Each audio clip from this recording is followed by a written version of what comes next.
نحمده ونصلي على رسوله الكريم أما بعد فأعوذ بالله من الشيطان الرجيم بسم الله الرحمن الرحيم يريدون أن يطفئوا نور الله بأفواههم ويأبى الله أن يتم نوره ولو كره الكافرون هو الذي أرسل رسوله بالهدى ودين الحق ليظهره على الدين كله ولو كره المشركون.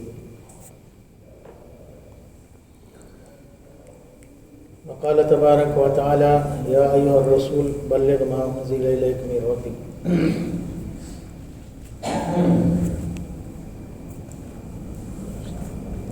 قال رسول الله صلى الله عليه وسلم بلغوا عني ولو آية أو كما قال عليه الصلاة والسلام.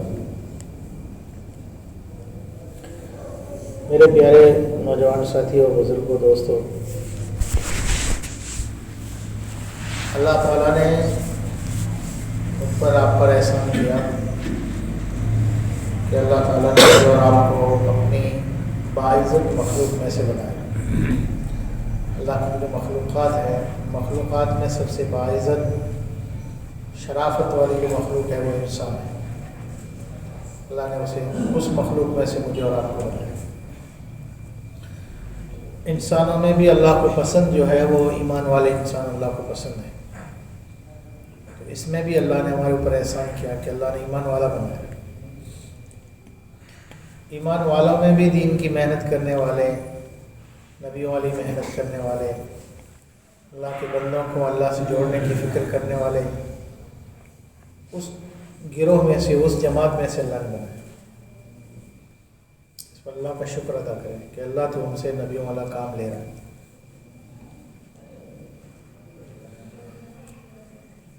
ہمارے اندر وہ صلاحیت ہے کہ جو نبوت والا کام کر سکتے ہیں، اس لیے اللہ نے نبیوں والا کام کرنے کی توفیق دی. اگر صلاحیت نہیں ہوتی تو اللہ نہیں دیتے. اگر ہمارے اندر نبی والا کام کرنے کی صلاحیت نہیں ہوتی تو اللہ نبی والا کام نہیں دیتے. اس لیے کہ قرآن کریم کے اندر اللہ تعالیٰ نے سورہ بقرہ کے آخری رکوع میں یہ فرمایا لا یکلف اللہ نفسا الا وسعہا. میں نے کسی بھی انسان کو، کسی بھی جاندار کو اس کی طاقت سے زیادہ اس پر بوجھ نہیں لگایا. یعنی جس چیز کے کام جو کام کرنے کی صلاحیت نہیں ہے وہ کام کرنے کو نہیں کہا کہ یہ کام کرو. جو کام میں کر سکتا ہوں، میرے اندر وہ کام کرنے کی صلاحیت ہے، اللہ اسی کام کی توفیق دیتا ہے، اللہ اسی کام کا حکم دیتا ہے. تو میرے اور آپ کے لیے خوش نصیبی ہے. میں نے 2 جمعرات پہلے بھی کہا تھا کہ ہم اللہ کے محتاج ہیں، اللہ ہمارا محتاج نہیں ہے. ہم جس اللہ کے محتاج ہیں، ہر چیز میں اللہ کے محتاج ہیں. دیکھنے میں، بولنے میں، چلنے میں، پکڑنے میں، سوچنے میں، کھانے پینے میں، کھائی ہوئی چیز کو اپنے جسم سے باہر نکالنے میں بھی اللہ کے محتاج ہیں. ابھی اگر ہم نے پیاس کا پانی پی لیا نا، اس پانی کو باہر نکالنے میں بھی کیا ہے؟ اللہ کے محتاج ہے. اللہ کسی کا پیشاب بند کر دے تو کون ہے؟ اللہ کریم ہے. اللہ تبارک و تعالیٰ نے، تو ہم اللہ کے محتاج ہیں. ہر معاملے میں اللہ کے محتاج ہیں، ہر مسئلے میں اللہ کے محتاج ہیں. اور جو محتاج بن کے چلتا ہے نا، جو اپنے آپ کو محتاج سمجھتا ہے اور اس کو سہارا دینے والا، اس کے اوپر احسان کرنے والا، اس کی مدد کرنے والا، اس کا شکر گزار بن کے چلتا ہے تو چلتا رہتا ہے، وہ لمبے ٹائم چلتا ہے. اور تھا محتاج، تھوڑا سا سہارا مل گیا تو اکڑا گئی. کیا ہو گئی؟ محتاج تھا، مجبور تھا، لیکن اس کو کسی نے سہارا دے دیا اور کھڑا ہو گیا. تھوڑی سی طاقت آ گئی تو اسی کو آنکھیں دکھانے لگا. کس کا؟ تو کیا کرے گا؟ سہارا دینے والا کیا کرے گا؟ چھوڑ دے گا. ٹھیک ہے، آج طاقت آئی ہے اس لیے آنکھیں دکھا رہا، کل پھر کمزور ہو جائے گا تو پھر تجھے تو سہارے کی ضرورت پڑے گی. تو پھر سہارا تلاش کرے گا، پھر تو بھاگے گا، پھر روئے گا. انسان کمزور ہے. پہلے ہم ماں کے پیٹ میں تھے تو ہم اتنے کمزور تھے کہ ہمارا کیا بن رہا ہے، کیسا بن رہا ہے، ہم کچھ نہیں کر رہے تھے. اللہ جانے کیا بن رہا ہے. ہاتھ بن رہا ہے، ایک ہاتھ بن رہا ہے کہ دو ہاتھ بن رہا ہے، ہاتھ صحیح سالم بن رہا ہے کہ عیب والا ہاتھ بن رہا ہے، نقصان والا ہاتھ بن رہا ہے. آنکھ بن رہی ہے تو پتہ نہیں کیسی آنکھ بن رہی ہے، نظر والی آنکھ بن رہی ہے کہ بغیر نظر والی بن رہی ہے. پیر بن رہے ہیں تو پیر پتہ نہیں کیسے پیر بن رہے ہیں، چلنے والے پیر بن رہے ہیں یا بس یوں ہی پڑے رہے. ہوتے ہیں نا بہت سارے بچے پیدا ہوتے ہیں پیر چلنے کے قابل نہیں، ہاتھ پکڑنے کے قابل نہیں، آنکھ دیکھنے کے قابل نہیں، دماغ سوچنے کے قابل نہیں.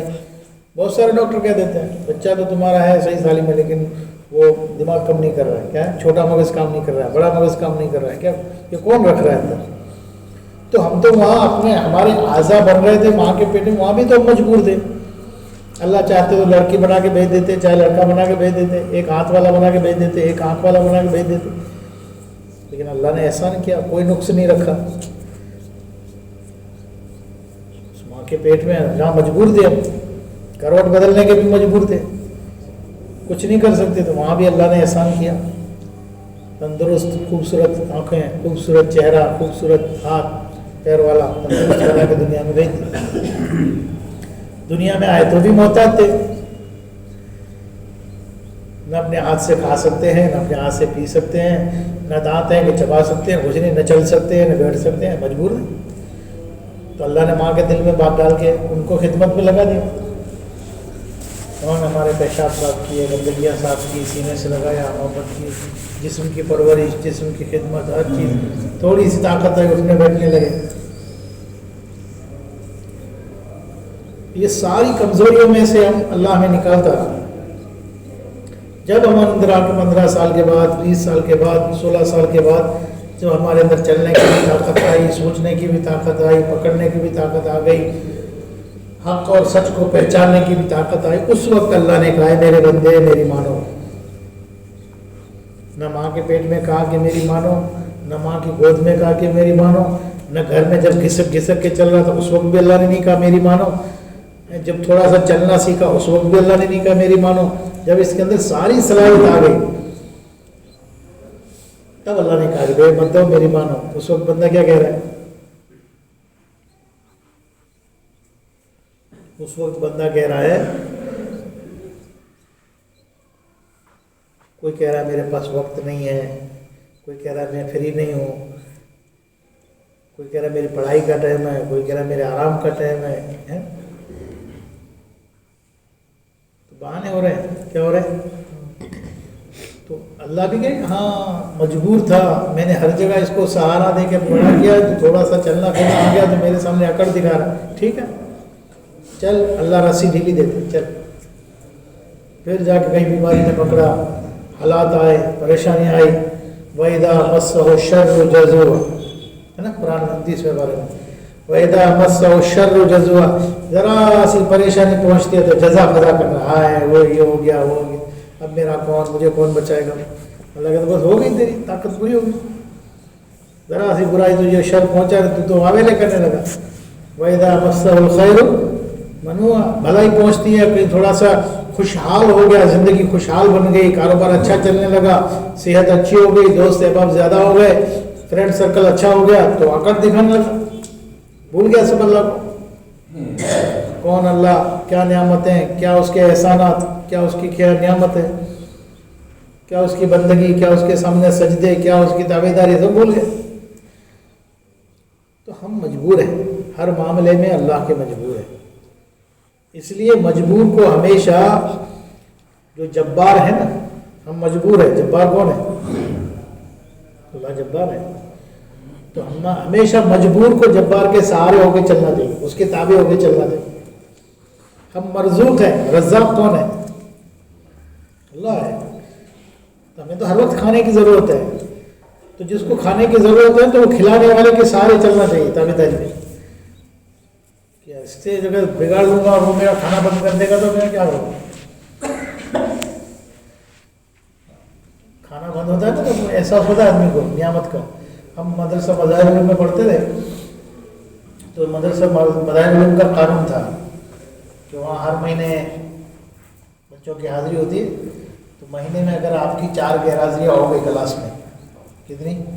مہینے میں اگر آپ کی 4 غیر حاضریاں ہو گئی کلاس میں تو استاد کلاس میں سے پرچی لکھ کے دفتر میں بھیجتے ہیں کہ یہ بچہ فلاں مہینے میں 4 دن غیر حاضر تھا، تو وہ دفتر والے اس کی پرچی آتے ہی پھر فوراً لکھتے ہیں مطبخ والے کو جہاں رسوڑا کھانا بنتا ہے، وہاں پرچی بھیجتے ہیں کہ فلاں بچے کا کھانا بند کر دو. کیا کر دو؟ فلاں بچے کا کھانا بند کر دو، تو اس کا کھانا بند ہو جاتا ہے. کیا ہو جاتا ہے؟ اب وہ مدرسے کی چھٹی، اس کو وہ بے خبر ہے، اس کو پتہ نہیں ہے کہ میری پرچی کہاں سے کہاں پہنچ گئی ہے اور سیدھا میرے رزق پہ اثر پڑا ہے. اس کا روم چھینا نہیں گیا، اس کا داخلہ ایسا کینسل نہیں کیا گیا، اس کا سیدھا کیا بند ہوا؟ رزق بند ہوا. ہمارے ساتھ ایسا ہو گیا ایک مرتبہ. ہم آ گئے تھے گھومنے کے چکر میں دلی، 4 دن 2 دن کی چھٹی ہو گئی. درخواست جو لکھی تھی چھٹی کی وہ ساتھی نے پہنچائی نہیں، تو وہاں مدرسہ کلاس میں کیا ہو گئی؟ غیرحاضری ہو گئی. ہم تو بے خبر تھے کہ ہماری 4 غیرحاضری ہو گئی ہے. ایک دن گئے کلا وہاں لائن میں رسوڑے پہ، تو وہاں سے آ گئے آپ کا کھانا نہیں ہے، بند ہو گیا. کیا نہیں ہے؟ کھانا نہیں ہے، بند ہو گیا. اب اس وقت ہوٹلوں میں کھانا تو مدرسے کے طالب علم کے زمانے میں تو، اور ہم جب وہاں پڑھ رہے تھے تو اس وقت پڑھائی کے وقت حالات بہت نازک تھے. آخری سال میں بہت نازک حالات سے. یہاں زلزلہ آ گیا تھا تو گھر سے پیسوں کا آنا ایسا کچھ نہیں تھا. یاد ہے وہ زمانہ، اللہ اس کا بدلہ دے. بڑی دقت کے ساتھ سال پورا ہو، بڑی دقت کے ساتھ. روزانہ کی 5 روپے کی چائے پیتے تھے، صبح سے لے کر رات کو عشاء تک. 5 روپے کی چائے، وہ بھی ادھار مہینے میں دیتے تھے اس کو. کھانا بند ہو گیا. درخواست لکھی بھائی کیوں بند ہوا کھانا؟ وہ تو دفتر میں جاؤ، ہمیں پتہ نہیں. ہم تو مدرسے کے آرڈر پہ بناتے ہیں، جتنے بچوں کا آرڈر ہوتا ہے اتنا. آپ کا بند ہے تو آپ دفتر میں معلوم کرو کیوں بند ہے. ہم گئے دفتر میں تو کہنے لگے آپ نے 4 غیرحاضریاں کی ہے کلاس میں، آپ کا کھانا بند ہو گیا. کہ اب کیا کریں گے کہ جس دن آپ غیر حاضر تھے اس دن آپ کا کھانا بگڑا. کیا بگڑا؟ آپ کا بن گیا تھا، آپ نے اٹھایا نہیں، وہ کھانا بگڑا، اس کا جرمانہ بھرو 150 روپے. کیا بھرو؟ یہ مدرسے کا قانون ہے کہ جس دن آپ کا کھانا بن گیا تھا، آپ غیر حاضر تھے، آپ نے کھانا اٹھایا نہیں، وہ کھانا بگڑ گیا، تو اس کا جرمانہ بھرو. کیا بھرو؟ 150 روپیہ. تو 150 روپیہ جرمانہ بھرا. کیا بھرا؟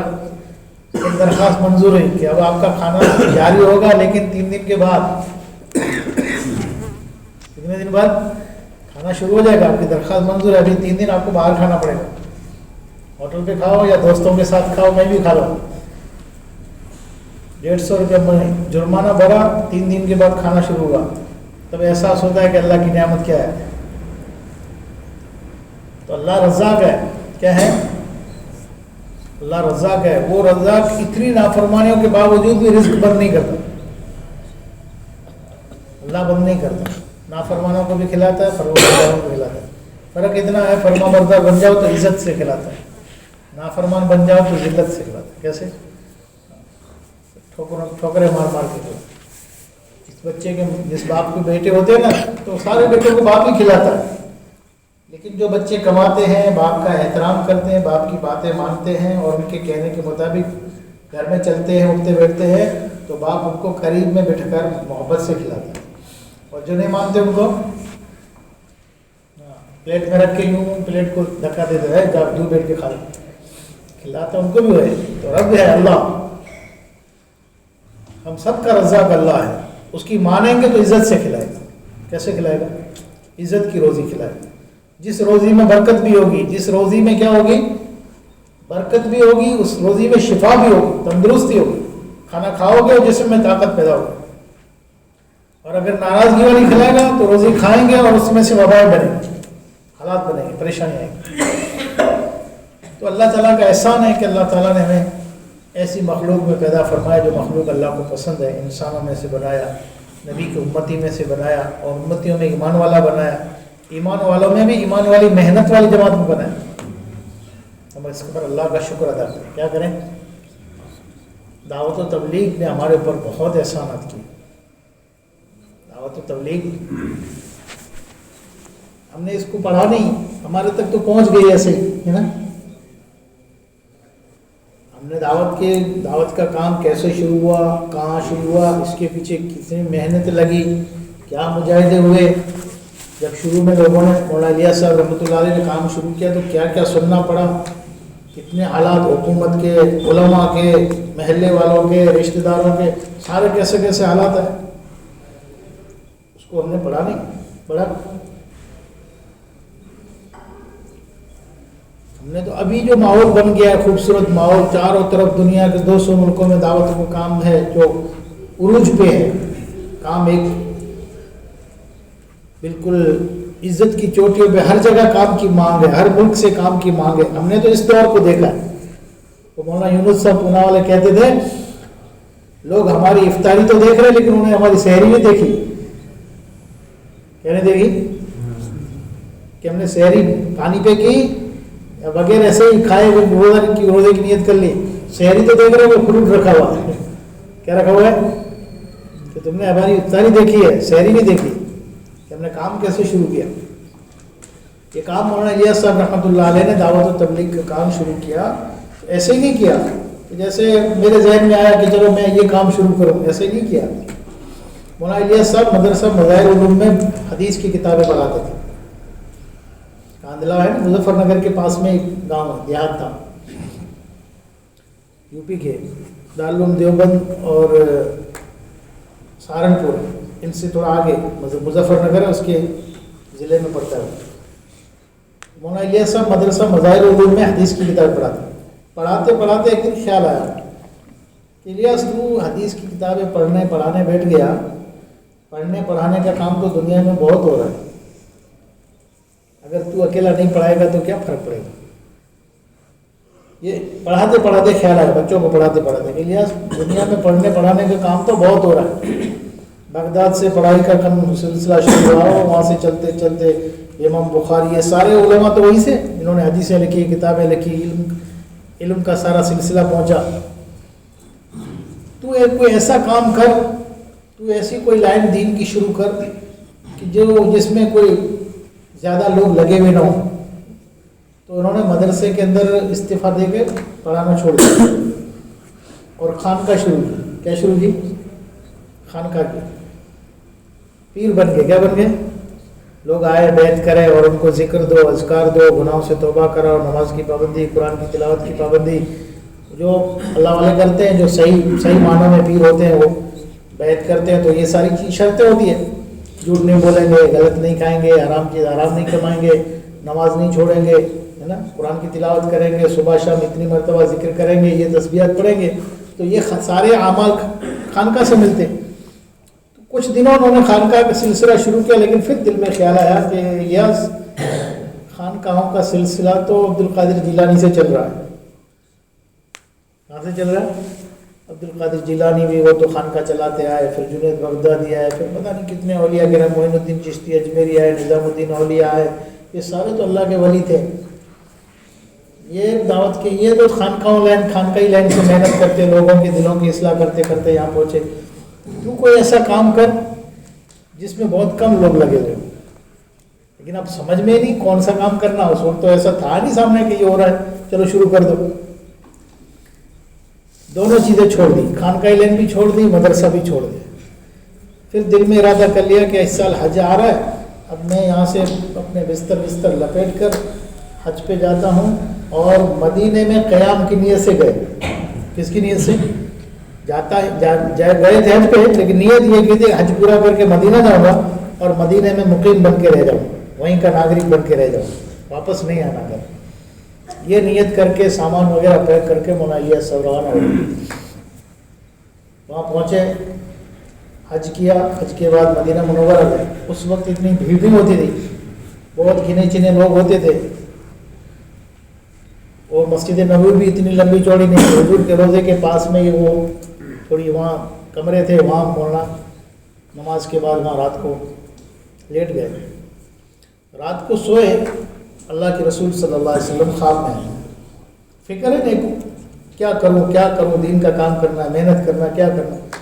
تو مولانا الیاس صاحب رات کو سوئے تو اللہ کے رسول صلی اللہ علیہ وسلم خواب میں آ کر کہہ رہے ہیں کہ بیٹے الیاس اٹھو، ہندوستان میں جا کے دین کا کام کرو. ہندوستان واپس جاؤ اور وہاں جا کے دین کا کام کرو. تو مولانا الیاس صاحب نے خواب میں ہی پوچھا کہ حضرت دین کا کام کیسے کروں, دین کا کام کیسے کروں ہندوستان میں جا کے. تو حضور صلی اللہ علیہ وسلم نے اشارہ اتنا کیا کہ مکی آیتوں میں غور و فکر کرو, پھر دعوت کا کام شروع کرو. مکی آیتیں جو مکے میں حضور پر نازل ہوئی تھی, حضور نے جو دین کی دعوت کا کام شروع ہوا تھا مکے میں, تو کس حالات میں ہوا؟ حضور نے چھپ چھپ کر دعوت شروع کی, مخالفت بہت تھی, پہاڑوں میں جاتے تھے, 2 آدمیوں سے ملے, جس سے بھی بات کرتے تھے اس کو کہتے بھائی تو نے کلمہ پڑھا ہے, اب اس کلمے کا اظہار مت کرنا, چھپا لینا, اپنے کلمے کو ظاہر مت کرنا, اپنے گھر میں عبادت کرتے رہنا. بہت سارے واقعات حضرت شیخ نے لکھے. حضرت ابو ذر غفاری کو بھی کلمہ پڑھایا, پھر کلمے واپس چلے جانا گھر پہ اور وہ چھپ کے عبادت کرتے رہنا. لیکن یہ جلال میں آ گئے, کہنے لگے میں تو ان نافرمانوں کے سامنے کھل کے اعلان کروں گا لا الہ الا اللہ. پھر کیا حال ہوا, مارا گیا, گھسیٹا گیا, برا حال ہوا. تو حضور تو ایسے حالات تھے. تو حضور نے کہا مکی آیتوں میں غور و فکر کرنا. یہ تھوڑا سا دل میں ہوا, اطمینان ہوا کہ اللہ کے رسول نے بشارت دی ہے. حضور نے کہا ہے کہ اللہ تم سے کام لے گا, جاؤ ہندوستان میں کام. صبح گئے تو مولانا شاہ عبدالعزیز محدث دہلوی کے خاندان میں سے کوئی تھے, مفتی مجھے نام ذہن میں نہیں ہے, وہ وہاں مدینے میں تھے. ان سے انہوں نے خواب کا ذکر کیا کہ حضرت میں نے اس طرح کا خواب دیکھا اور میں یہ اس ارادے سے آیا تھا, میں یہ اس الجھن میں ہوں, سوچ میں ہوں کہ ایسا کام شروع کروں جس سے زیادہ لوگوں کو نفع ہو, عام لوگوں کو نفع ہو. تو میں نے صرف پڑھانے کا بھی کام چھوڑا, پھر خانقاہ والا کام چھوڑا, پھر یہی ہجرت کی نیت کے مدینے میں کیا کروں گا, یہاں اللہ مجھ سے جو بھی کام لے گا وہ کروں گا, اس نیت سے آیا تھا. لیکن کل اس طرح خواب میں اللہ کے رسول نے مجھے واپس جانے کو کہا اور مجھے کام کرنے کا, آپ مشورہ دو کیا کروں. میں نے کہا ٹھیک ہے, ابھی آپ تو یہاں کو قیام ہے, ابھی آپ کی واپسی نہیں ہے, سوچو میں بھی آپ بات کرتا ہوں. پھر انہوں نے حضور صلی اللہ علیہ وسلم کے روزے کی خدمت کرنے والے جو ساتھی تھے نا حضور کے حجرے کے روزے کے اندر کے بعد, ان سے انہوں نے بات کی کہ ہمارے ملک کے اس طرح عالم ہیں اور اس طرح انہوں نے اللہ کے رسول نے خواب میں کہا ہے, اب وہ حضور کے روزے پہ آنا چاہتے ہیں. حضور کے روزے, ایک تو حضور کے روزے پہ لوگ جالی سے باہر ہی سلام کر کے کہ یہ خصوصاً حضور کے روزے پہ آنا چاہتے ہیں. تو خادم جو تھے وہ اس زمانے میں اتنی شدت بھی نہیں تھی, تو انہوں نے کہا کہ ٹھیک ہے آپ ایک کام کرو, یہ مولوی صاحب جو ہے نا ان کو بولو کہ رات کو عشاء کی نماز کے بعد جب سب لوگ نماز پڑھ کے اور اپنے حجروں میں چلے جائیں اس وقت یہاں آئیں مسجد نبوی میں. مولانا الیاس صاحب دیر رات کو گئے, خادم سے ملے, تو خادم نے کیا حضور کے حجرے کا دروازہ کھول کے, تالا کھول کے کہا آپ اندر چلے جائیں.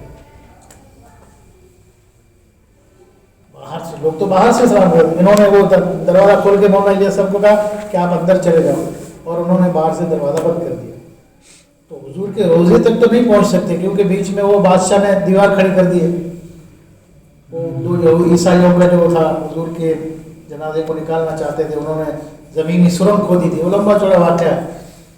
تو اس سرنگ سے بچانے کے لیے وہ دیوار بنا دی گئی, تو حضور کی قبر تک تو کوئی نہیں پہنچ سکتا, بیچ میں دیوار ہے. لیکن یہ پھر بھی حجرے کے اندر گئے, اس دیوار سے لگ کر مولانا الیاس صاحب 3 رات 3 دن اسی اندر حجرے میں تھے, 3 دن 3 رات. تو اس بیٹھک کے دوران بھی حجرے کے اندر بھی دوبارہ اللہ کے رسول صلی اللہ علیہ وسلم نے ان کو یہ خواب میں کہا کہ آپ ہندوستان جاؤ اور جاتے ہی وہاں آپ علماء کا جوڑ کرو, علماء کا جمع کرو اور علماء کے رائے سے مشورے سے آپ دعوت کا کام شروع کرو. پھر مولانا وہاں سے مدینے کا سفر پورا کر کے واپس ہندوستان میں آتے ہی مولانا نے علماء کا جوڑ رکھا, بڑے بڑے علماء اس میں. اس زمانے میں مولانا اشرف علی صاحب تھانوی, مولانا حسین احمد مدنی, مفتی کفایت اللہ جو مفتی اعظم کہلاتے تھے اس وقت ملک کے, مفتی کفایت اللہ صاحب, یہ سارے بڑے بڑے مفتی, مولانا عبد القادر رائے پوری رحمۃ اللہ علیہ, یہ سارے بزرگان دین حاضر تھے. تو جوڑ ہوا علماء کا. مولانا نے جب دعوت کے کام کی بات رکھی تو سارے علماء نے کہا کہ حضرت یہ آپ نئی کہاں سے مصیبت شروع کر رہے, کیا کر رہے ہیں, یہ نئی مصیبت کہاں سے شروع کر, کون جائے گا, کون بستر اٹھائے گا, کون گھر چھوڑے گا.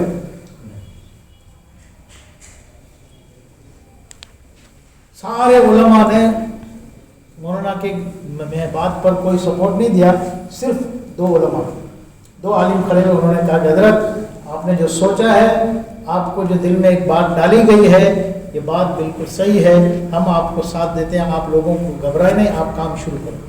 مفتی کفایت اللہ صاحب نے، ایک دوسرے اور مفتی صاحب تھے، انہوں نے ان دو کے بھروسے پر مولانا الیاس صاحب نے کام شروع کیا، اور لکھا ہے اس میں کہ مولانا نے اس کام کی قربانیاں، سب سے پہلی جماعت مولانا نے بنائی 6 ساتھیوں کی، اور پہلی جماعت بنا کر تھانہ بہت بھیجی۔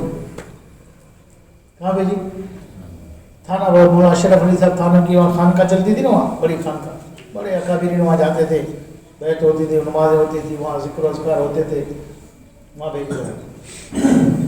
اور مولانا الیاس صاحب نے کہا کہ تم وہاں جائیو، اعمال تو مسجد میں کرنا، لیکن 24 گھنٹے میں ایک مرتبہ مولانا اشرف علی صاحب تھانوی کی خانقاہ میں ضرور حاضری دینا۔ اور جماعت کے ساتھیوں کو کہا کہ اس دسترخوان پر اگر روٹی کا سوکھا ٹکڑا مل جائے اس کو کھا لینا، اس دسترخوان پہ اگر روٹی کا سوکھا ٹکڑا مل جائے تو کھا لینا، چھوڑنا مت۔ وہاں گئے، کہاں سے آئے؟ نظام الدین سے آئے ہیں، مولانا الیاس صاحب نے بھیجا ہے، کہاں مسجد میں قیام ہے۔ تو اس وقت تو مولانا اشرف علی صاحب تھانوی بھی مطمئن نہیں تھے اس کام سے، پتہ نہیں کیا ہے، نیا طریقہ تو نہیں ہے، ایک نیا دین تو نہیں ہے، اس طرح کے ان کو خدشات تھے۔ لیکن انہوں نے کام شروع کیا۔ مولانا الیاس صاحب نے جو ترتیب بتائی تھی گشت کرتے، ایک دن انہوں نے گشت کیا، مولانا اشرف علی صاحب تھانوی کی جو خانقاہ تھی نا، خانقاہ کے قریب 2 کمرے چھوڑ کے، 2 مکان چھوڑ کے تیسرے مکان میں ایک صاحب رہتے تھے، ان سے ملاقات ہوئی، اس کو مسجد میں لے کر گئے اور اس کو حلقے میں بٹھایا۔ جب اس کا کلمہ سنا گیا تو اس کا کلمہ صحیح نہیں تھا، اس ساتھی کا، اس گھر کے اندر رہنے والے آدمی کا کلمہ صحیح نہیں تھا۔ تو جب وہ حلقہ لگا ہوا تھا تو اس حلقے میں ایک مولانا اشرف علی صاحب تھانوی کے مرید جو تھے وہ بیٹھے ہوئے تھے حلقے میں۔ انہوں نے دیکھا کہ یہ تو مولانا کی خانقاہ سے بالکل تیسرے نمبر میں اس کا گھر ہے، اور اس آدمی کا یہ حال ہے کہ اس کو کلمہ یاد نہیں ہے، جہاں پر پوری دنیا کے لوگ آ رہے ہیں اور اپنی اصلاح کر رہے ہیں، کلمہ دین صحیح کر رہے ہیں، اس کے کلمے کا یہ حال ہے، تو جہاں کچھ نہیں ہوگا وہاں کیا حال ہوگا؟ تو انہوں نے یہ کارگزار کیا کہ مولانا کو جا کے سنائی خانقاہ میں کہ حضرت وہ مولانا الیاس صاحب کے جو ساتھی آئے جب انہوں نے آج گشت کیا اور آپ کے خانقاہ سے قریب میں ایک وہ تیسرے نمبر پہ گھر کے ساتھی کو وہاں بٹھایا، میں خود وہاں بیٹھا ہوا تھا حلقے میں، اس کا کلمہ سنا تو اس کا کلمہ یاد نہیں، اس کو انہوں نے کلمہ صحیح کرایا، اس کا کلمہ درست کرایا، اس کی نماز صحیح کرائی۔ پھر مولانا اشرف علی صاحب تھانوی نے ان کو بلایا، اپنے دسترخوان پہ کھانا کھلایا اور کہا کہ واپس جائیے تو میرا سلام کریے مولانا الیاس صاحب کے، اتنا ان کو کہا کہ واپس بھیجا۔ اس کے بعد انہوں نے خط لکھا، مولانا اشرف علی صاحب تھانوی خط لکھا نظام الدین، اور اس خط میں لکھا کہ مولانا الیاس اللہ تعالیٰ تمہیں تمہاری محنت مبارک کرے، میں تو اس سے مطمئن نہیں تھا، لیکن تمہاری جماعت نے تھانہ بھون میں آ کے کام کیا اور ایک کارگزاری جو میرے سامنے آئی، اس سے مجھے ایسا لگا مجھے آپ کی جماعت میں سے صحابہ کی خوشبو آتی۔ یہ مولانا اشرف علی صاحب تھانوی کے خطوں میں، مجھے آپ کی اس جماعت سے صحابہ کی خوشبو آتی ہے کہ اس طرح صحابہ بے غرض بن کر بے طلب بندوں کے پاس گلی گلی گھومتے رہے، ان کو دین اور ایمان سکھاتے۔ یہ بڑی محنتوں کے بعد کام آیا، بڑی محنتوں کے بعد۔ اس کے پیچھے آپ خود پڑھو گے کہ مولانا الیاس صاحب کی سے وہ پڑھو، فوائد پڑھو، مولانا الیاس صاحب کی زندگی پڑھو۔ غریب گھرانے سے نہیں تھے مولانا، امیر گھرانے سے تھے، اللہ نے بڑے مال سے نوازا تھا، زمیندار تھے، تقریباً 200 یا 100 ایکڑ کے اوپر زمین تھی ان کی اس زمانے میں۔ وہ ساری اچھے دین کے محنت پر کھپا دی، اور وہ قصہ ہے پورا کہ میواتی لوگ آتے تھے، ان کو پورا دن مسجد میں روکتے تھے، اور شام کو جب گھر جاتے تھے ان کو مزدوری دیتے، کسی کو 1 روپیہ، کسی کو 1.25 روپیہ، کسی کو 8 آنا۔ تو وہ لوگ کہتے تھے مولوی جی کام تو تم نے ہم سے لیا نہیں، ہم تو مزدوری کرنے آتے مارکیٹ میں، تمہیں ہم کو مزدوری کائے کی دے رہے کہ تم میرا کام تو کر رہے ہو۔ ہر ایک کا کام الگ ہوتا ہے، کسی کا کام مارکیٹ میں بوریاں اٹھانے کا، تم اس کا کام کرتے ہو تو وہ مزدوری دیتا ہے، کسی کا کام ہوتا ہے کھیتی کرنا، میرا کام تو یہ ہے کہ مسجد میں بیٹھ کر کلمہ سیکھنا، میرا کام یہ ہے کہ وضو کر کے نماز پڑھنا، میرا کام یہ ہے کہ اللہ کو یاد کرنا، اللہ کے سامنے آنسو بہانا، اللہ کے سامنے گر گڑانا، اپنے آپ کو محتاج سمجھ کے اللہ کے سامنے رونا، میرا کام یہ ہے۔ تم نے وہ سارا کام کیا پورا دن صبح سے لے کر، یہ مزدوری لو، اس میں سارے پیسے خرچ کیے انہوں نے، زمینیں بک گئی، مکانات بک گئے۔ ایک وقت وہ آیا، آپ نے سنا ہوگا، وہ ایک وقت وہ آیا کہ مولانا کے بیٹے مولانا الیاس صاحب کے بیٹے مولانا یوسف صاحب فاقے سے ہیں، گھر میں کھانے کو نہیں. ایک وقت وہ بھی آیا کہ اس گھرانے میں بھی گھر کے درختوں کے پتے چبائے، اس گھر میں بھی جس نے دعوت کا کام شروع کیا اس گھر نے بھی درختوں کے پتے چبائے. اور ایسے نہیں ہے آج ہمیں قدر نہیں ہے، ہمارے ساتھ نئے ساتھی جڑ رہے ہیں، ہمیں قدر نہیں ہے. ایک صاحب نے کہا کہ ہمارے پیروں کے نیچے سے زمین نکل جائے اللہ والے سے. جس انسان کا یہ تعلق، جس کو اللہ کے رسول خواب میں دعوت کام کے بارے میں کہیں، جس نے بیت اللہ کے حرم کا پردہ پکڑ کے اللہ سے کام منوایا، یہ آدمی اس کا تو ویلیو اور اس کی قیمت کیا ہوگی. لیکن دیکھنے والوں نے یہ بھی دیکھا کہ نظام الدین پہ جب لوگ قیام کرنے لگے نا قیام، تو اس زمانے میں گٹر لائن کا انتظام نہیں تھا کہ چلو سناس بنے ہوئے ہیں، گٹر لائن میں لگی ہوئی ہے اور پانی ڈالا اور گٹر میں بہہ گیا، ایسا نہیں تھا. گٹر لائنیں نہیں تھی، یہ سناس ہوتے تھے بنے ہوئے، لیکن اس کے نیچے گمبیلے رکھے ہوئے تھے. گمبیلے کیا رکھے ہوئے تھے؟ وہ بھر جاتے تھے تو پھر اٹھاؤ اور پھینک کے آؤ، اٹھاؤ اور پھینک کے آؤ دور، بستی سے دور. نظام الدین پہ جب لوگ آنے لگے نا، لیکن لوگ آئے کھائے پیے اور کھانا کھا کے سو گئے، لیکن صبح اٹھ کے دیکھتے تھے تو دیکھا کہ یہ بیت الخلا سب صاف ستھرے، کچھ نہیں، وہ گمیلے بھی بالکل صاف ستھرے پڑے. تو یہ سوچتے تھے یہ کام کون کرتا ہے؟ دن میں تو کبھی آدمی نظر نہیں آتا کام کرنے والا، دن میں تو دکھتا نہیں کام کر کون رہا. تو ایک شخص نے چھپ کر دیکھا کہ یہ کام کون کرتا ہے، کس ٹائم آتا ہے کام کرنے کے لیے، یہ مزدور کون ہے.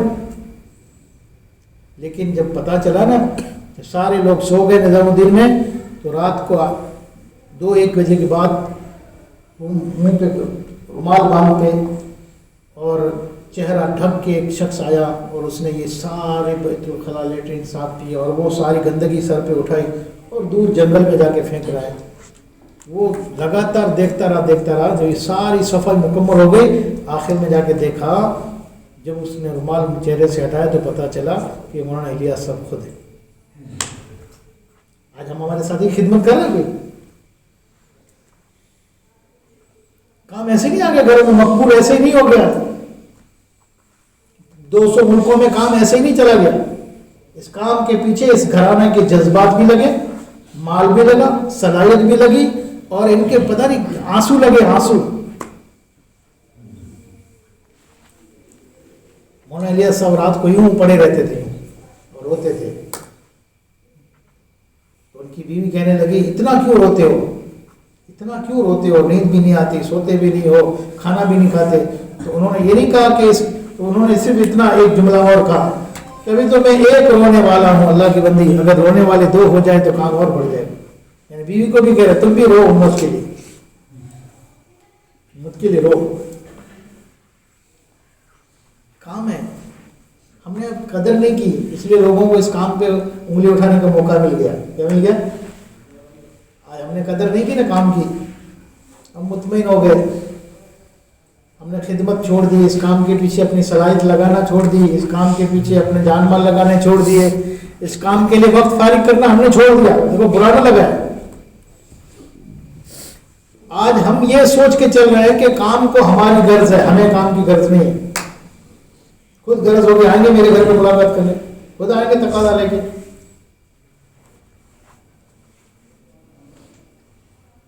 آج ہم کام کو غرض دکھا رہے، غرض.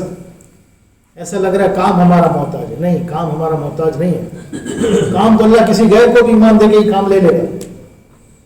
ہم فخر نہ کریں، ہم اس بات پر روئے، آنسو بنائیں کہ اللہ کہیں ہم سے ایسی نافرمانی تو نہیں ہوگی، تو ہم سے کام چھین تو نہیں گا کہ ہم دن بدن کام کے اعمال سے دور جا رہے ہیں، دن بدن دور جا رہے ہیں. گشت مجھ سے چھوٹتا جا رہا ہے، تعلیم مجھ سے چھوٹتی جا رہی ہے، ملاقاتیں مجھ سے چھوٹتی جا رہی ہے، مشورے میں بیٹھنا مجھ سے چھوٹتا جا رہا ہے، مرکز پہ آنا مجھ سے چھوٹتا جا رہا ہے. اور میں انتظار میں ہوں، ضرورت ہوگی تو آئیں گے میری ملاقات. یہ کام ذمہ داروں کا نہیں ہے، اور جو ذمہ داروں کا کام سمجھ کے کرتے ہیں اس کو نہیں کرنا چاہیے. یہ کام ذمہ داروں کا نہیں ہے، یہ کام اللہ کا ہے، اللہ کا ہے اور اللہ کے لیے کرنا ہے. کسی بندے کی خامی کی وجہ سے کام چھوڑنا یہ بے وقوفی ہے. فلاں بندے نے یوں کہا اور میں نے کام چھوڑ دیا تو میں نے خود اپنی آخرت برباد کر دی. مجھے تو اللہ کے لیے کرنا ہے، مجھے میری قبر بنانی ہے، مجھے میرا حشر بنانا ہے، مجھے اللہ کے سامنے حاضر ہونا ہے۔ کوئی کچھ بھی کہے، حضرت شیخ نے تو خود لکھا ہے کہ تم اتنی محنت کرو، اتنی محنت کرو کہ لوگ تمہیں دیوانہ کہیں، یہ تو دیوانہ ہے، پاگل ہے، اس کو کوئی اور فکر ہی نہیں ہے، لوگ تمہیں مجنون کہیں۔ کام کرو، دعوت کا کام ہے، اس نے ہمارے لیے بہت قربانیاں دی ہے۔ ہمارے دیکھو باپ داداؤں میں کیا حال تھا، ابھی غالباً مجھے سن یاد نہیں ہے، شاید 9 میں یا 10 میں اپنی یہاں کچھ کی علماء کی جماعت بنی، اس میں حافظ عمر صاحب تھے اور یہ دوسرے بنی کے علاقے کے سارے علماء تھے، تو یہ پالن پور کے علاقے میں چھاپی اور اس طرف جماعت گئی تھی 4 مہینے میں، تو نصرت میں ہم کو بھیجا یہاں سے، یہ جماعت علماء کی ہے، 4 مہینے چل رہی ہے، تو 20 دن کے بعد ہم وہاں نصرت میں گئے، تو چھاپی کی مسجد میں ایک معذور چچا بیٹھے ہوئے تھے، دونوں پیروں سے معذور تھے، گھوڑی پہ آتے تھے، اور ہم جب وہاں پہنچے تو جماعت بھی اسی دن دوسری مسجد سے اسی مسجد میں پہنچی تھی، اور ہم بھی نصرت والے ساتھی وہاں پہنچے، تو اس چچا بیٹھے ہوئے تھے، قرآن پڑھ رہے تھے، جماعت جب اندر داخل ہوئی، بستر وغیرہ رکھے، وضو کر کے نفل پڑھ کے مشورہ کر کے جب بیٹھے تو وہ چچا گھوڑی پہ اٹھتے ہوئے وہاں آئے، کہاں کی جماعت ہے؟ حافظ صاحب امیر تھے، انہوں نے کہا کہ یہ جماعت کچھ کی ہے، اس کی آنکھوں میں آنسو آ گئے، رو پڑے، واہ اللہ واہ، واہ اللہ واہ، کیا ہوا؟ پتہ ہے ہم کچھ میں ایک مرتبہ جماعت ہماری ہے، پھر انہوں نے انجار کی کارگزاری سنائی کہ ہم کچھ میں جماعت لے کر گئے تھے، تو رات کو ہمارے بسترے انہوں نے مسجدوں میں سے پھینک دیے تھے، پھر ہم نے ریلوے اسٹیشن پہ رات گزاری۔ اس وقت انجار کے ریلوے اسٹیشن کا کیا حال ہوگا وہی جانے، 80 سے پہلے کی بات ہے، کس سے پہلے کی؟ یہ 80-75 سے پہلے کی بات ہے کہ ہم نے ریلوے اسٹیشن پہ رات گزاری، لوگوں نے یہاں سے، سب کو پتہ ہے، یہ جو ہمارے بڑے لوگ ہیں ان کو پتہ ہے کہ یہاں یہ مرکز پہ بھی کیا حال ہوتا تھا، کوئی دعوت کا کام نہیں ہے، یہاں کے لوگ بھی کن خیالات سے لوگ جڑے ہوئے تھے، تو ان کو مار کر یہاں سے رات کو قیام کرنے نہیں دیا، انہوں نے رات کو ریلوے اسٹیشن پہ قیام کیا، کہاں کیا؟ وہیں رات بھر روتے رہے، نفلیں پڑھتے رہے، دعائیں کرتے رہے، پھر وہاں سے صبح واپس ہو گئے۔ پھر وہ چچا کہنے لگے آج ہمارے کھیت میں گنا اگا ہے تو اس کا جوس تو ہم پئیں گے۔ کہا اس نے، یہ جملے بہت مجھے ابھی تک یاد ہے، چچا نے کہا آج ہمارے کھیت میں گنا اگا ہے اس کا جوس تو ہم پئیں گے۔ پھر امیر صاحب کہ ہم آپ کی جماعت کو لے کے بیٹھیں گے، ہم ان کے ساتھ بات کریں گے، ہمیں مار کر نکالا گیا تھا۔ آج دیکھو، آج جن لوگوں نے مار کے بھگایا تھا نا، پھر اللہ نے ان کو قبول کیا، انہوں نے دعوت کا کام کو سینے سے لگایا، تو آج اللہ نے ان کے گھروں میں علماء پیدا کر دی۔ علماء نبیوں کے وارث ہوتے، دین کی محنت کو لے کے چلنے والے۔ عثمان بھائی ہمارے ساتھ تھے، راجما اپنے انجار کے ساتھی، ہم بھوج میں تھے، تو ایک ایسا خاندان، میں نے نہیں پہچانتا تھا اس خاندان کو، لیکن وہ عثمان بھائی ان کو جانتے تھے، ان کے بڑوں کو، جو 2 نمبری لوگ تھے، بھائی لوگ جس کو کہتے ہیں، بھائی لوگ، سارا پورا خاندان بھائی لوگوں کا۔ تو ایک بچہ آیا، اس نے عثمان بھائی سے ملاقات کی اور کہنے لگا میں اس سال فارغ ہو گیا، عالم ہو گیا، کہنے لگا تو لڑکا کس کا ہے؟ تو اس نے نام لیا، تو عثمان بھائی کب کہہ رہے تو انجو چھوکرو ہی 2-3 مرتبہ۔ پھر انہوں نے کہا کہ مولانا جانتے ہو یہ، پھر انہوں نے 2-3 آدمیوں کے نام لیے کہ یہ ان کی گینگ کا آدمی تھا، لیکن اللہ نے دعوت کی محنت سے آج اس کے گھر میں علماء پیدا کر دی۔ کیا کر دیے؟ تو دعوت نے بہت احسان کیا مجھ پر، آپ پر۔ اب ہم عزائم کریں کہ ہم اس دعوت پر احسان کریں، ہم کام پر احسان کریں کہ میرا گھر کا بچہ لگ جائے، میں اس کام کے لیے وقت دوں، میری عورتیں بھی اس کے کام کے لیے وقت دینے والی بنے، میرے بچے بھی اس کام کے لیے وقت دینے والے بنے، میرے بڑے بھی اس کام کے لیے وقت دینے والے بنے۔ اس وقت حالات جو ہے نا، ظاہری حالات جو دکھ رہے، تو ان حالات کا جواب یہی ہے کہ ہم زیادہ سے زیادہ وقت کام میں لگیں۔ کیا لگیں؟ کام بڑھا دو، قربانیاں بڑھا دو۔ پہلے میں مسجد اجماعت میں نہیں بیٹھتا، اب ضرور بیٹھوں گا۔ پہلے میں گشت میں سستی کر دیتا تھا، اب نہیں کروں گا، اب ضرور بیٹھوں گا گشت میں۔ یہ کام کا حق ہے۔ باقی دنیا میں یہ اتار چڑھاؤ، اس سے گھبرانے کی ضرورت نہیں ہے، یہ اللہ کا نور ہے۔ کس کا نور ہے؟ یہ لوگوں کی پھوکوں سے بجھتا نہیں۔ قرآن میں جو میں نے پڑھا سورہ توبہ کی آیت ہے، یریدون ان یطفئوا نور اللہ بافواہہم۔ بہت سارے لوگ ایسے ہیں جو اپنے منہوں کی پھوکوں سے یہ چاہتے ہیں کہ اللہ کے نور کو بجھا دیں۔ کیا کر دیں؟ اس نور کو بجھا دے. یہ نور بجھنے والا نہیں ہے, یہ نور تو دنیا میں پھیل کے رہے گا. وَلَوْ كَرِهَ الْكَافِرُونَ, اللہ کہہ رہے وَلَوْ كَرِهَ الْكَافِرُونَ, اگرچہ کفار کو برا لگے, ان کو جلن ہو تو ہونے دو, یہ تو اللہ کا نور پھیل کر رہے گا.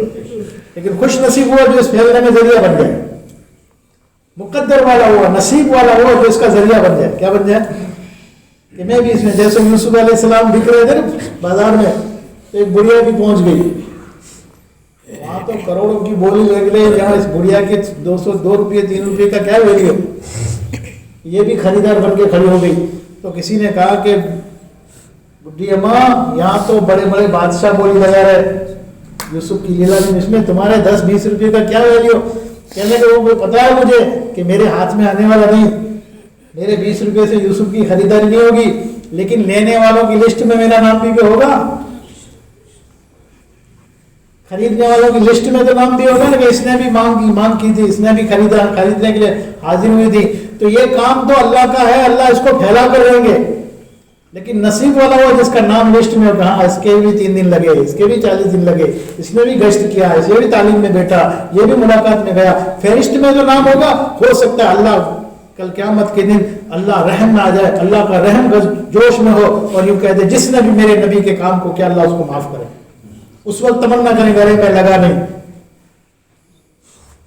کام کو کرو, کام تو اللہ کریں گے, یہ کام تو دنیا میں پھیل کر رہے گا. حضور کی پیشن گوئی حضور نے اس وقت کہا تھا حضرت فاطمہ سے, بیٹی تھوڑا سا صبر کر لے, ایک دن وہ آئے گا ہر کچے پکے مکان میں تیرے ابا کا دین پہنچ جائے گا. آج پہنچ رہا ہے. باطل سے برداشت نہیں ہونا ہے کہ یہ کام بغیر پوسٹر کے, بغیر ٹی وی چینل کے, بغیر ایڈورٹائز کے اتنا دنیا میں جلدی کیوں پھیل رہا ہے اور لوگ اس سے اتنے متاثر کیوں ہو رہے ہیں. تو باطل کو جلن ہو رہی ہے کہ کسی طرح اس کو دبانے کی کوشش کرو. کیا کرو, تاریخ میں آتے ہیں حالات, جو دین کے لیے قربانیاں دیتے ہیں ان کا امتحان ہوتا ہے. جو دین کے لیے, دین کو پانی پلا کر, اپنے جذبات کے, اپنے خون کا, اپنے قربانیوں کا پانی پلا کر جس باغ کو وہ سجاتے ہیں نا, اس باغ پہ کبھی کبھی امتحان آتا ہے. یاد ہے میں نے جمعہ میں کہا تھا خضرا میں, گزشتہ جمعہ کو, آپ سب جانتے ہیں صحابہ ہجرت کر کے مدینہ گئے تو مدینہ میں پانی نہیں تھا پینے کے لیے, ایک ہی کنواں تھا یہودیوں کا, وہ بھی یہودیوں کی ملکت میں. اب مسلمان پانی کہاں سے بھرے, یہودی پانی بھرنے نہیں دیتے. اللہ کے رسول صلی اللہ علیہ وسلم نے ایک دن تشکیل کی, کون ہے جو امت کے لیے پانی کا انتظام کرے. تو حضرت عثمان غنی گئے اور آدھا کنواں خرید کر گئے. آدھا کنواں, یا رسول اللہ صلی اللہ علیہ وسلم میں امت کے لیے آدھا کنواں خرید کر لایا اور میں آج سے وقف کرتا ہوں کہ اس کنویں کا آدھا پانی امت مسلمہ کے لیے وقف ہے. آدھے کنویں کا کیا مطلب, کیسے آدھا کنویں کا پانی پتہ لگے؟ تو پھر وہ باری کے ایک دن یہودی بھریں گے, ایک دن مسلمان بھریں گے, تو آدھا آدھا ہو گیا. پھر لیکن پانی کم پڑا تو اللہ کے رسول نے کہا کہ پانی کی اور ضرورت ہے, اور مسلمانوں کے لیے پانی کا انتظام کرے گا. حضرت عثمان غنی اپنے مال سے پورا کنواں خرید کر لائے, یہودیوں سے پورا کنواں خرید کیا اور پھر پوری امت کے لیے وقف کر دیا. کیا کر دیا؟ پوری امت کے لیے وقف کر دیا. نماز پڑھنے کے لیے جگہ نہیں تھی تو مسجد خریدی, اور مسجد خرید کر کے اللہ کے رسول کو دے دیا, یا رسول اللہ یہ مسجد میں نے زمین خریدی ہے, اس کو مسجد کے لیے وقف کرتا ہوں, اس میں مسجد بناؤ اور امت اس میں نماز پڑھے. لیکن آپ جانتے ہیں ایک وقت آیا کہ عثمان غنی کا مدینے میں پانی بند ہوا. کس نے کیا؟ کس نے کیا تھا؟ پانی بند کرنے والے کافر تھے. میں آپ کو دہرانا چاہتا ہوں, مایوس نہ ہونا, امتحان ہوتا ہے. جو لوگ باغ کو سجاتے ہیں ان پر کبھی کبھی امتحان آتا ہے. کلمے والوں نے بند کیا پانی عثمان غنی کا, جو کنواں پیاسوں کو خرید کر جس نے حوالے کیا اور وہ خود پیاسا بیٹھا. 18 دن تک عثمان غنی کا پانی بند, 1-2 دن نہیں. حسن حسین 3 دن پیاسے رہے تو اس کی پیاس کا تذکرہ گلی گلی ہے. عثمان غنی مدینہ منورہ میں 18 دن پیاسے رہے, اس کا تذکرہ کہیں نہیں. 18 دن تک. پھر اعلان ہوا کہ عثمان غنی مسجد نبی میں نماز نہیں پڑھا سکتے, پابندی لگا دو. کیا لگا دو؟ عثمان غنی مسجد نبی میں نماز پڑھنے نہیں آ سکتے, کیونکہ امیر المومنین تھے. مسجد میں آئیں گے تو امامت بھی وہی کرائیں گے, خطبہ بھی وہی دیں گے. تو پابندی لگا دی عثمان غنی پہ, مسجد نبی میں بھی نہیں آ سکتے, خطبہ بھی نہیں پڑھا سکتے. تو اپنے گھر میں بند رہے. کیا ہو گئے؟ گھر میں بند ہو گئے, باہر سے تالا. حضرت علی کہہ رہا ہے امیر المومنین اجازت دے دو, یہ جو باہر لوگ جو آپ کو دھمکا رہے ہیں نا, ہم تو ان کی چھٹی سے واقف ہیں, کیا جگر ہے ان کا, کیا طاقت ہے ان کو, آپ اجازت دے دو ابھی ان کو ٹھکانے لگا دیں. عثمان غنی کہہ رہے نہیں علی بھائی ایسا نہیں ہے میرے بھائی, میں نبی کے شہر کو رنگین کرنا نہیں چاہتا, نہیں صبر کر لوں گا. کیا کر لوں گا؟ میں صبر کر لوں گا. حالات آتے ہیں, دین کی محنت کرنے والوں کو ہی حالات آتے ہیں, وہ جمنے کے لیے آتے ہیں, حالات اکھڑنے کے لیے نہیں آتے, جمنے کے لیے آتے ہیں. جب حالات آئے تو اور زیادہ جم جاؤ, اور زیادہ مضبوط ہو جاؤ, اللہ ترقی دے گا. حالات اپنوں کی طرف سے آتے ہیں نا, کس سے آتا ہے؟ پرایا کوئی تکلیف پہنچائے نا دکھ نہیں ہوتا, اپنا کوئی دکھ پہنچائے نا تو تکلیف زیادہ ہوتی ہے کہ نہیں. سونے نے لوہے سے پوچھا, لوہے سے, سونا ہے سونا, اس نے لوہے سے کہا یار اپنوں دونوں کی پٹائی لوہے سے ہوتی ہے, ہتھوڑی سے ہوتی ہے. کس کی؟ اپنے دونوں کی پٹائی کس سے ہوتی ہے بھائی؟ لوہے کو بھی کس سے پیٹا جاتا ہے؟ ہتھوڑی سے. اور سونے کو بھی ہتھوڑی سے. تو سونے نے لوہے سے کہا کہ اپنے دونوں کی پٹائی تو ہتھوڑی سے ہوتی ہے, لیکن تو چیختا بہت ہے اور میرے اندر اتنی آواز نہیں ہوتی. سونا آواز کرتا ہے, سونے کو جب مارا جاتا ہے ہتھوڑی تو آواز ہوتا ہے کچھ نہیں, اور لوہے پہ ہم ہتھوڑی ہوتے کیا تیری پٹائی ہوتی ہے تو تیرا آواز تو شور بہت کرتا ہے, اور میری پٹائی ہوتی ہے تو میں کچھ چلاتا نہیں ہوں, خاموش. تو لوہے نے جواب دیا کہ بھائی اپنا جب اپنے کو مارتا ہے تو درد زیادہ ہوتا ہے. کیا ہوتا ہے؟ اپنا جب اپنے کو مارتا ہے تو درد زیادہ ہوتا ہے. اپنے یہ آج دعوت کے کام کو ہم اپنا ہی نقصان پہنچا رہے ہیں, دوسروں کیا طاقت ہے دعوت کے کام کو نقصان پہنچے. خود باغ کو بنانے والے آج باغ کو گرانے میں پڑے ہیں. درخت سوکھ رہے, کوئی پانی کا گلاس دینے کو تیار نہیں. دعوت کے بنائے ہوئے درخت گلشن کے ان پھولوں پہ جا کے روگ لگ رہا ہے, کیڑے لگ رہے ہیں اور اس پھولوں کو کھا رہے ہیں, اور یہ باغبان سویا ہوا ہے.